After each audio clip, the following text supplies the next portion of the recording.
Good morning Yami home. இன்றைக்கி ஒரு recipe என்னன்னு பார்த்தீங்கன்னா புளி சாதம்ங்க. பசங்களுக்கு ஸ்கூலுக்காக ரெடி பண்ணேன். ஸோ இன்றைக்கி யம்மியாக வந்திருந்தது. அதுக்கான ரெசிபி, ஒரு கடாயில் நல்லா நல்லெண்ணெய் ஊற்றிக்கோங்க. கொஞ்சம் ஜாஸ்தியாகவே நல்லெண்ணெய் ஊற்றிக்கோங்க.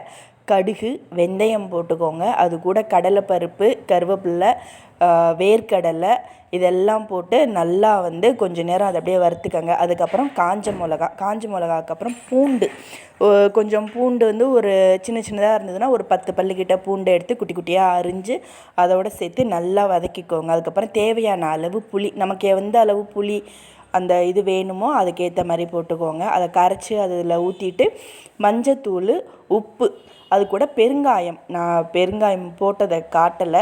ஸோ பெருங்காயம் சேர்த்துக்கோங்க.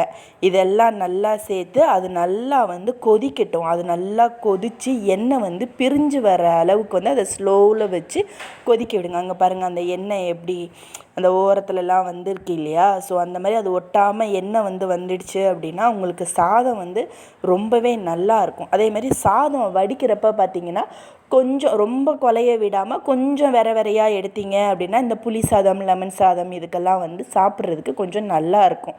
ஸோ சாதம் போட்டு நல்லா ஆற வச்சதுக்கப்புறமா அதை கிளறுங்க.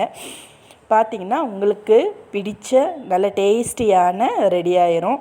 அதுக்கப்புறம் அப்பளம் காம்பினேஷன்.